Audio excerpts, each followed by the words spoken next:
Hello, my name is Krista Petley and I am a professor in the School of Humanities at the University of Southampton. At the University of Southampton, our mission is to change the world for the better, and whichever way you look at it, our world is at a critical moment. Once upon a time, there were no humans on this world of ours. The time we humans have walked the earth is a mere blink in the eye of the 4 billion year long history of our planet. But in a few short recent centuries, human technology has helped the growth and expansion of our species everywhere. We have rapidly turned this earth of ours into a human planet. Before, it took an asteroid from outer space to create extreme and rapid changes to global temperatures. No one species of animal could have done it, but now just one species, humans, has the power to change the climate or even to destroy life on Earth as we know it. If we humans are going to preserve this world, and if we're going to survive and thrive together as a species on this human-made planet, then the future will also have to be human-made. So, there has never been a better time to study humanity. Now, more than ever before, we have to take a long, hard look at ourselves. What that means is that we have to study the humanities. The humanities are those subjects that examine what it means to be human. And, as stated in a recent report by the British Academy, the humanities are essential to addressing emerging global challenges. That is because, as this report puts it, the humanities give us the tools to examine and explain human behaviour, understand how society functions, learn from the past, and apply those lessons to the present. Those tools are just as essential to our survival and happiness as a species as any kind of scientific development or technological know-how. In the School of Humanities at the University of Southampton, we have 7 departments. We have history, English, philosophy, languages, film, music, and archaeology. All of them are working to understand the human past and present, whilst also developing knowledge and skills that are essential to our future. And their work is coordinated by our new Southampton Institute for the Arts and Humanities, or SIA for short. Our work in the humanities at Southampton stretches far beyond the confines of our campuses. For example, our partnerships with artists, writers, organisations and businesses allow us to shape successful futures for our diverse society and for its economy. Perhaps the most obvious way in which we in humanities at Southampton shape the future is by equipping our students with the knowledge, the skills and the confidence that set them on the right path for their careers after graduation. Humanities students are highly employable, finding graduate level jobs at comparable rates to their contemporaries in any other set of subjects. Humanities graduates also underpin key sectors of the UK economy. Of the 10 fastest growing sectors, 8 employ more graduates from the humanities, arts and social sciences than from any other disciplines. Moreover, the earning potential of humanities graduates is very good, and it has been shown that it improves over the course of their careers. That is partly because humanities graduates also have a uniquely flexible skill set. It's also because their skills are in high demand. The OECD Skills Need Database indicates skills shortages in the UK in areas related to humanities subjects. Those include history, philosophy and archaeology. It is predicted that interpersonal and higher order cognitive skills, along with originality, active learning, collaboration and leadership, effective communication, curiosity and imagination, all essential to a humanities education, will be increasingly in demand, even essential for survival, within a changing UK economy. Now, I want to develop those ideas that I've just introduced to you about the importance of studying the humanities as part of making plans for the future. Recently, it's been difficult to plan for the future. Sometimes it seemed hard enough to make sense of the present or make plans for next week, let alone mapping out our lives after lockdown.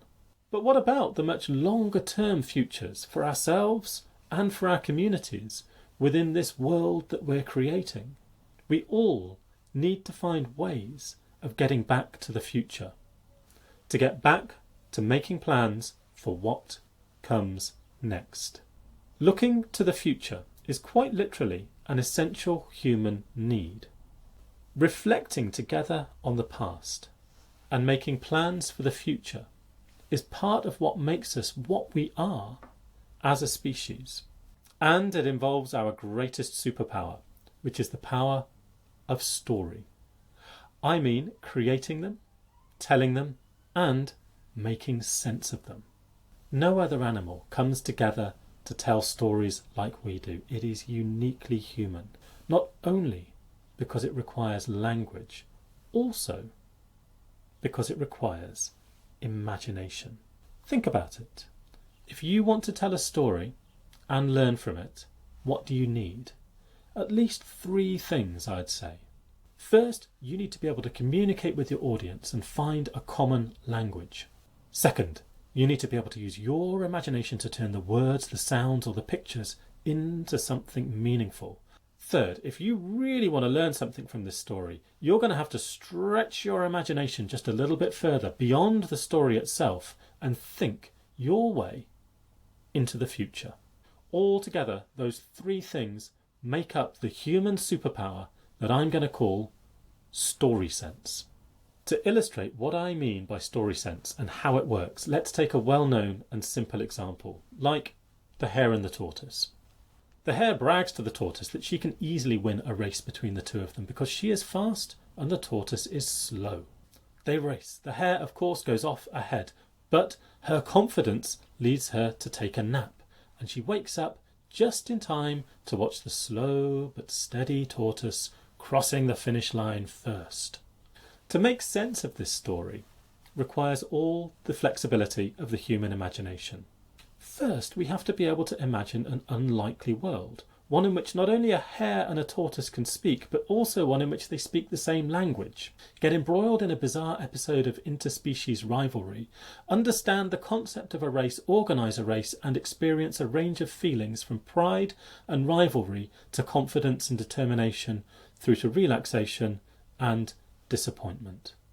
But our story sense is so strong that even human kids can imagine that unlikely world. And even kids can learn its lessons. Pride comes before a fall. Slow and steady wins the race. In other words, don't get too cocky and always try your best. Useful lessons for life. Those lessons are part of story sense. That huge gymnastic leap of imagination to convert events in the imaginary world of talking hares and tortoises into lessons for our real world of walking, talking human beings. And it requires us to imagine how we could make use of those lessons in the future by applying them to our own actions and behaviour. So obviously, story sense is not only about entertainment.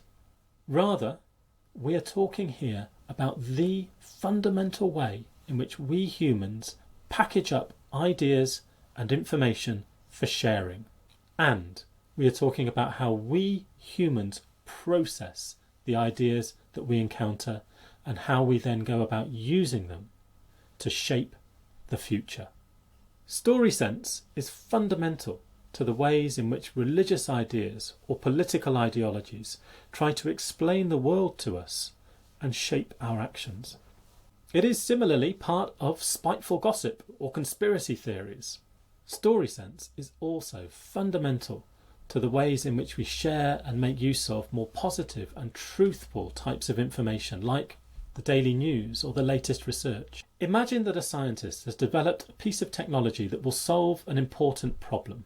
Say that she's invented a cheap piece of tech that will allow an electric car to run for 1,000 miles on a short charge. Now, the success of her discovery depends a lot on the science. Does it work? Is it reliable? Is it safe? But the wider significance of it can only make sense to us if our scientist can present to us a good and plausible story. She will need a convincing evidence-based story, not only about how her invention works, but also about the bigger matter of how it will work to improve our human planet by helping to solve our pollution problem. What happens next then depends both on whether we are convinced by these stories and whether we can imagine a future world that has been transformed for the better by our scientist and her technology. If those stories make sense and are well presented, we support the scientist, we fund her research and we buy the resulting products. If not, we don't. Only the humanities truly specialise in story. Over the years, we humans have invented many forms of communication technology to tell our stories. We see them on the page, on the stage, or on the screen. They can be put to music or performed through dance. Even the dullest piece of official documentation contains an element of story. To study the humanities at university can mean making sense of any number of types of story. How is a song, or a feature film, or a novel constructed? Why do some stories, including political narratives, resonate so strongly with particular audiences at certain times and in certain places? How have historians or other writers sifted through the available evidence to tell their own plausible, research-based narratives about particular events or transformations? And how can we present our own discoveries to our audiences? Studying those kinds of questions means making sense of what it means to be human. How do we interact with each other? How do we come into conflict? How do we unite? How do we learn? How do we plan? And what are we capable of? Your work as a humanities student will help you to answer all of those questions. It will also allow you to develop intellectual confidence, abstract reasoning, self-reliance, successful planning, and effective teamwork. You'll also have to learn how to tell well-evidenced and convincing stories about what you have learned. In other words, you'll have to learn to express yourself well, and in ways that not only make sense to other people, but that also convince them and even inspire them. Of course, there are important differences between humanities subjects, and the one that you choose will depend a lot on your talents and on your current interests. But whichever path you choose for yourself, through an education in the humanities, you will be preparing yourself for the future. I started my story to you in time-honoured fashion with Once Upon a Time, and I told you about our human planet. I have made the case that to understand our world and to confront its problems, we have to study the humanities. Of course, I cannot promise that all of our stories are going to end happily ever after. But I do hope that you'll be inspired to write the next chapter of your own story with us in humanities at the University of Southampton. If you do, I can guarantee that you'll learn much more than you can even imagine now about what it means to be human. You will certainly discover some of your own powers and potential. And perhaps we can try to use all of that to change the world for the better.